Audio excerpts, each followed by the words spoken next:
So these are the pistons that we're going to be using. Just turn on the light here. Okay, so you'll see inside these areas here there's a bit of dirt.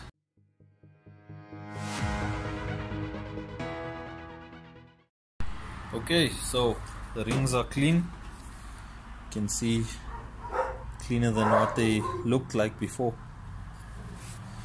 Okay, the way we're going to do this is to take your piston and you take your general lubricant and you're just going to spray it into the ringland and let it go through the whole, well, go right around. And then you're going to take your ring that fits into that specific ringland and you're just going to do that.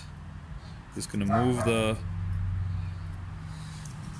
piston along, and I'm sure you can see that the dirt is coming out of there. And what this does is it scrapes the walls of the ringland as well as the back of it and pulls out all the dirt. And then what you've got left is a semi-clean ringland, and you've got a whole lot of this dirt laying around now. So I've got my cloth here, just gonna clean that up.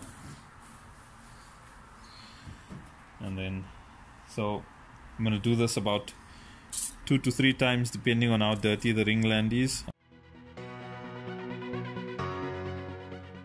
And the same principle applies for each ringland. So where your first piston ring sits, second one, and the oil rings, all of them are cleaned the exact same way.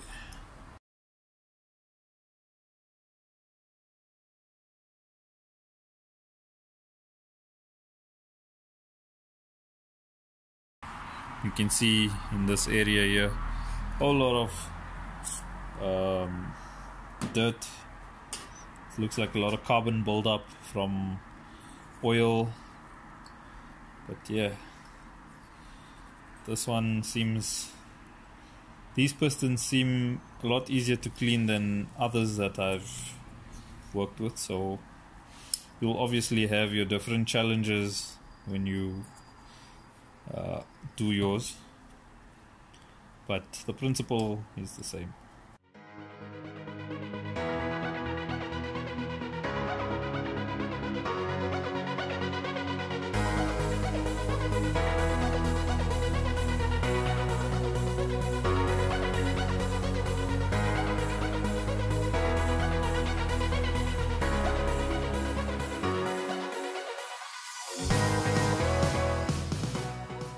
Okay, that's piston number 1 done.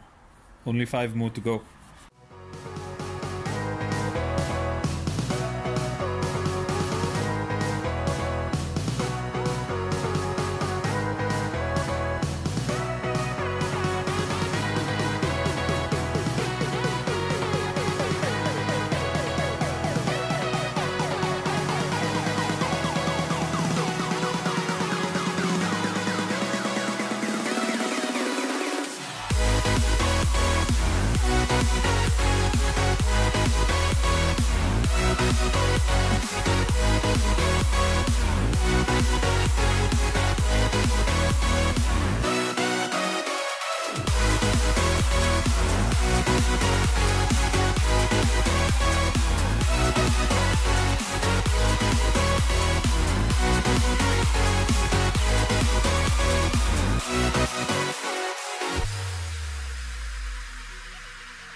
So you can see majority of the dirt has been removed from the ring lands of the pistons. Number one is a little bit difficult to take everything out, but it's at an acceptable level, so yeah, so it should be fine to reinstall the new rings onto it when I do get them. So now I'm just gonna clean out the main caps for the block, and then I'm gonna strip the turbo that gave way, the one that had the blocked oil feed and return lines. Okay, so here we've got the main caps for the block. The one on the left, which is this guy over here, is partially cleaned. I left that one in the block just to see what it would look like once it's cleaned. So I'm just gonna do 1, 2, 3 as well, and then we can put them away and then start with that turbo.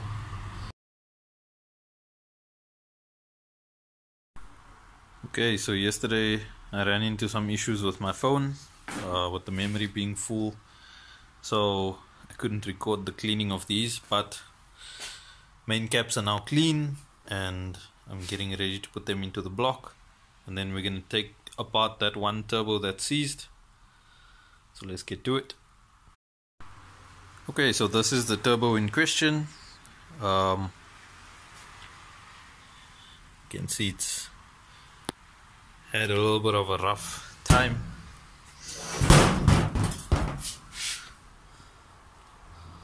Yeah, this turbo has seen much better days. Okay, so the aim is to take this turbo apart and see if the housings are damaged in any way. I'm sure they are, but just need to have a look. Looks to me like the bolt that holds the wheel in, it's not there anymore. Looks like something got into the inside of this turbo, but need to take off this housing just to check if that is the case.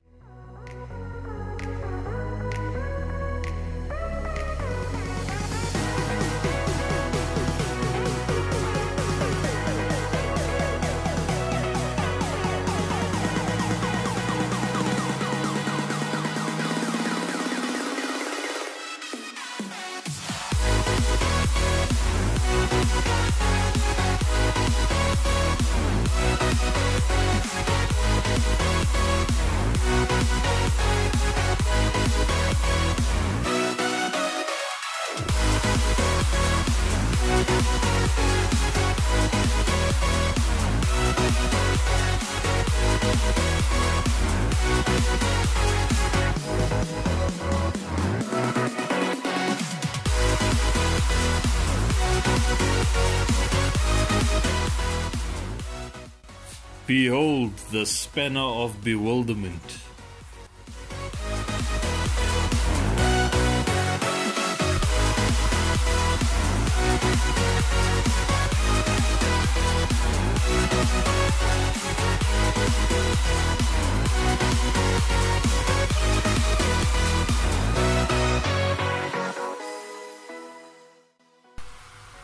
Okay, so the turbo is apart, and lo and behold, it does turn. So the it does actually turn in the housing, so it's not seized completely. I'm going to pull this apart, so I'm going to pull the core apart just to see what has happened there. I think that this could be the one thing that has damage on it, but I just want to feel for play on the shaft, so the center shaft. I have taken a few of these apart and reconditioned them before, so shouldn't be too difficult to recon this, and then we'll have a look at the housings to see if there's any damage on them.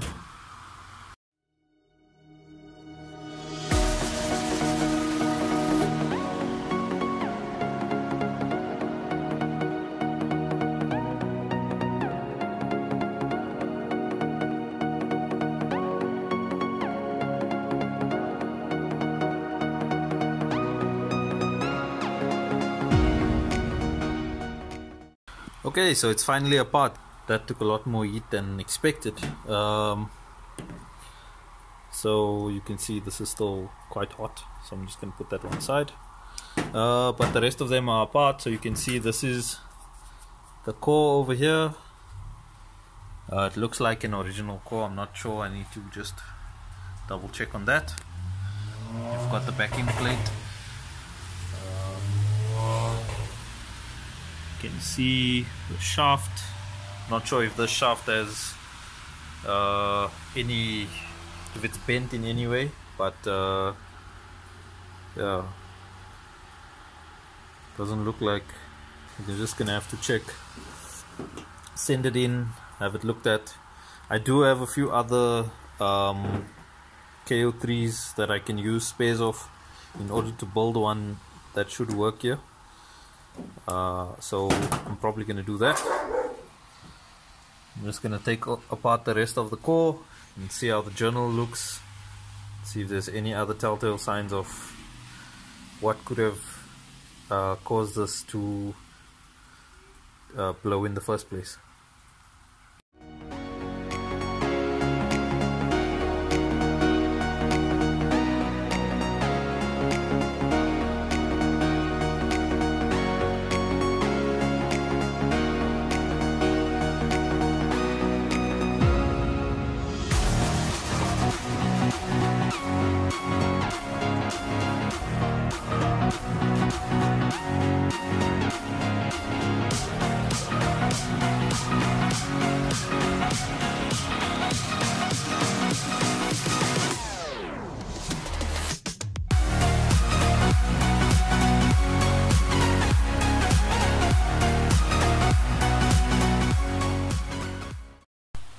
Okay, so I've just cleaned out the core, just roughly, just so that we can see what's going on with it, and I'm going to show you what I've seen. So if you look in this hole over here, you should be able to see right through it into the chamber over here. There's a little hole on the inside there where you should be able to see the feed, the oil feed for the turbo, and that is clogged. So this means that this turbo suffered from oil starvation, and that is most likely what caused the issue. Something else that I've also noticed is that there's gasket maker on this housing, which means that well, have a look at that. See the crack there in the coolant side, so that's not very good. This turbo is in, or this core is in overall bad condition, so I'm gonna have a look, see if I've got another core that will work for this, and then give it a shot. Otherwise I'll have to try and buy a reconditioned turbo or core, or I'll try and buy a brand new core, see what the cost is. At the end of it all, this is purely based on affordability, so you need to have a look at what will suit my pocket best, and also not forgetting that this build needs to progress. So yeah, let's clean the rest of the parts.